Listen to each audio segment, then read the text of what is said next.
Saat ini sudah ada ribuan pengungsi etnis Rohingya yang berlabuh di Indonesia. Pengungsi tersebut berdatangan melalui jalur laut menggunakan perahu. Sampai dengan berita ini diterbitkan, mereka masih berdatangan secara masif. Seperti yang kita ketahui, etnis Rohingya berasal dari negara Myanmar. Rohingya merupakan etnis minoritas di Myanmar dan sudah berkonflik sejak lama. Tak hanya itu, belakangan diketahui banyak pendatang baru yang mengaku etnis Rohingya yang berasal dari Bangladesh. Saat ini Aceh menjadi salah satu tempat dengan jumlah pengungsi Rohingya terbanyak. Sudah lebih dari 1.000 orang yang terdampar di Aceh. Mereka mengaku terdampar, namun hal itu dirasa sangat janggal. Pasalnya beberapa dari pengungsi yang berhasil diwawancarai mengatakan bahwa mereka memang menuju ke Indonesia. Seolah memang sudah direncanakan sejak awal, mereka berdatangan secara bertahap. Hal ini patut menjadi perhatian oleh pemerintah Indonesia, karena seperti yang kita ketahui, para pengungsi tersebut sudah sangat meresahkan bagi warga sekitar. Tentunya ini juga berkaitan dengan kedaulatan dan keamanan negara kita. Bagaimana tidak, mereka memasuki wilayah NKRI tanpa paspor dan menduduki suatu wilayah tanpa izin. Lantas, siapakah etnis Rohingya dan kenapa mereka diusir bahkan dibanting oleh negara mereka sendiri? Serta kenapa banyak di antara mereka mengaku dari Bangladesh? Apakah ada kaitannya dengan Bangladesh? Mari kita ulas beberapa fakta berikut ini.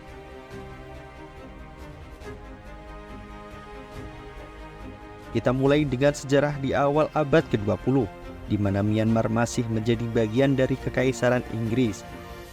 Tentara koloni termasuk sukarelawan dari wilayah Rakhine State yang dihuni oleh etnis Rohingya turut serta dalam pertempuran sengit selama Perang Dunia Pertama. Pada saat itu etnis Rohingya justru membantu Inggris yang merupakan penjajah.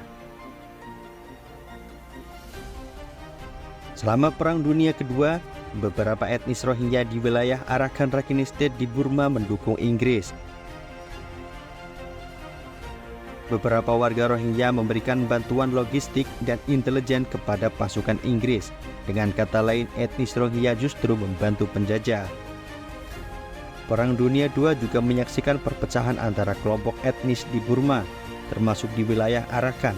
Beberapa kelompok etnis termasuk Rohingya mendukung pasukan sekutu, sementara kelompok lainnya bersimpati bersekutu dengan pasukan Jepang ataupun Eksis. Inggris dalam upayanya untuk mendapatkan dukungan lokal melawan pasukan Jepang memberikan janji kemerdekaan kepada Burma.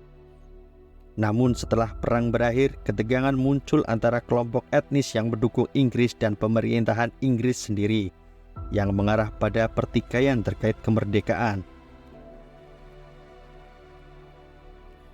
Pada tahun 1948, Burma memperoleh kemerdekaan dari Inggris. Meskipun di awal kemerdekaan terdapat semangat persatuan dan kerjasama antar etnis, tetapi seiring waktu muncul ketegangan antara pemerintah dan beberapa kelompok etnis, termasuk Rohingya.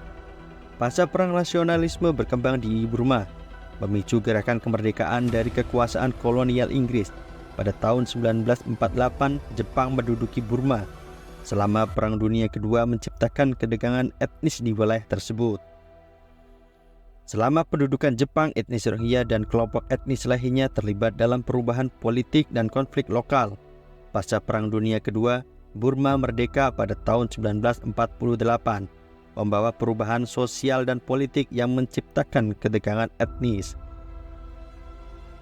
Pada saat itu, pemerintah Myanmar telah menerapkan kebijakan diskriminatif terhadap etnis Rohingya, tidak memberikan mereka hak kewarganegaraan yang mengakibatkan status mereka tidak jelas.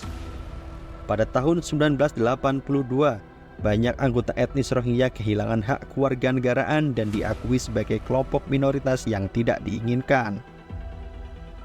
Sejarah konflik antara etnis Rohingya dan pemerintah Myanmar telah memunculkan ketegangan yang dalam. Beberapa kelompok etnis di Myanmar merasa bahwa etnis Rohingya bukan bagian integral dari negara tersebut.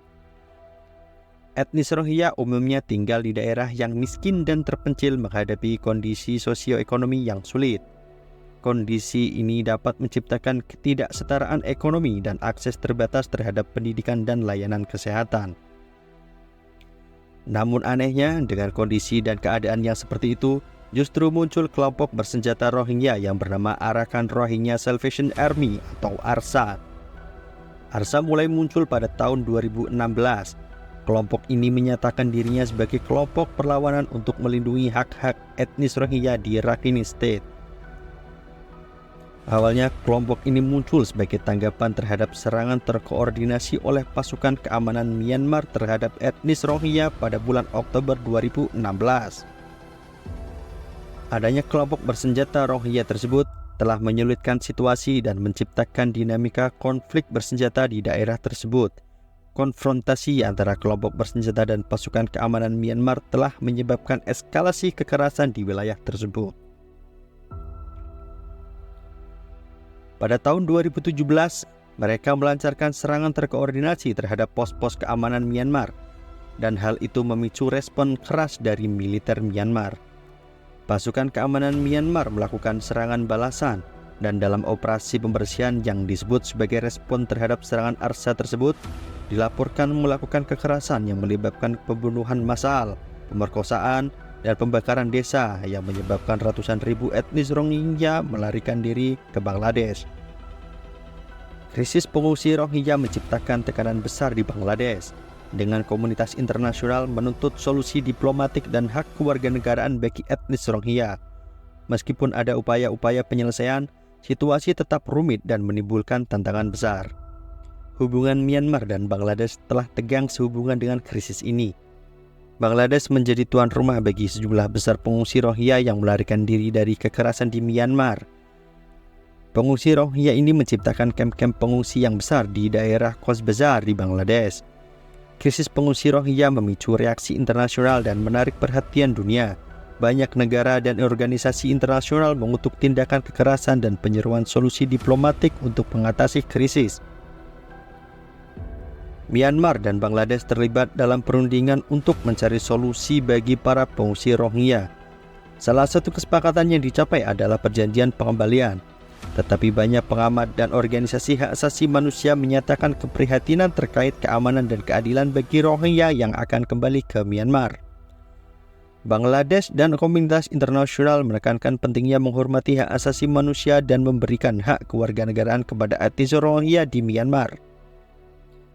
Sejumlah negara dan organisasi internasional memberi bantuan kemanusiaan dan upaya untuk memberdayakan masyarakat Rohingya di Bangladesh yang hidup di kamp-kamp pengungsi. Itulah sejarah singkat mengenai konflik berkepanjangan di Myanmar. Tak lain dan tak bukan merupakan suatu konsekuensi dari tindakan etnis Rohingya itu sendiri.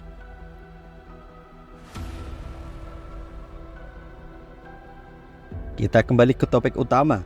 Banyak pengungsi dari Bangladesh yang terdampar di Indonesia juga memunculkan kecurigaan yang tinggi di kalangan masyarakat. Pasalnya, bagaimana bisa mereka terdampar di Indonesia dengan jarak dan waktu yang berdekatan? Bahkan satu persatu perahu mereka mulai berdatangan dan berlabuh di pantai-pantai Indonesia tanpa ada hambatan sama sekali. Adakah pihak lain yang ikut campur dalam pelarian mereka dari Bangladesh menuju Indonesia?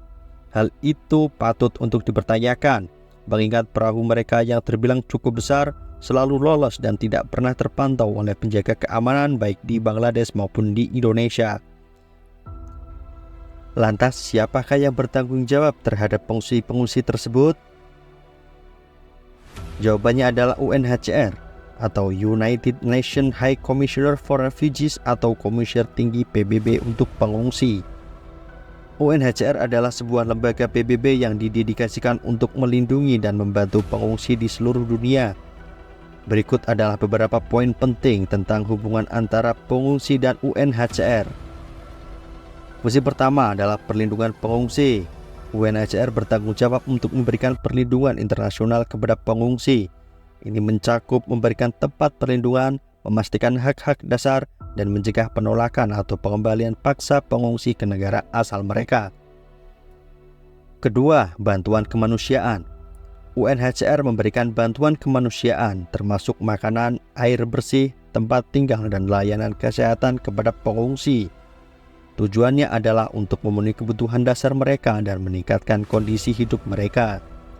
Ketiga, penanganan krisis pengungsi. UNHCR terlibat dalam menanggapi krisis pengungsi di seluruh dunia.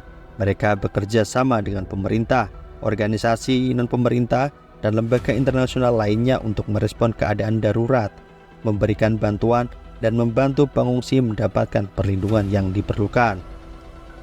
Keempat, advokasi dan diplomasi. Kelima, reintegrasi dan pemulihan. Keenam, statwa dan mandat. Lantas pertanyaannya adalah, apakah UNHCR terlibat dalam kedatangan etnis Rohingya di Indonesia? Untuk saat ini belum ada klarifikasi yang muncul dari pihak-pihak terkait. Masyarakat hanya bisa menunggu kepastian dan kejelasan mengenai keputusan pemerintah Indonesia terhadap kedatangan pengungsi ilegal tersebut. Apakah langkah yang harus diambil oleh negara Indonesia? Akankah kita menerima mereka dengan hangat, seperti Malaysia yang sekarang sedang mengalami kesulitan dan konflik langsung dengan para pengungsi yang mulai menunjukkan sifat aslinya, mulai dari percobaan penguasaan pasar, meningkatnya kriminalitas di wilayah yang ditempati para pengungsi, arogansi para pengungsi, dan isu adanya permintaan wilayah oleh para pengungsi? Atau haruskah kita tolak dengan tegas seperti Singapura yang dengan lantang menolak kedatangan mereka?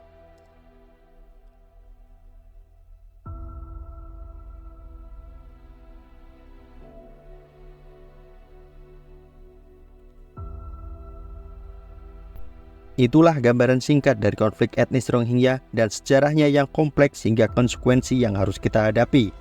Terus dukung channel kami supaya mendapatkan update informasi dan terkini.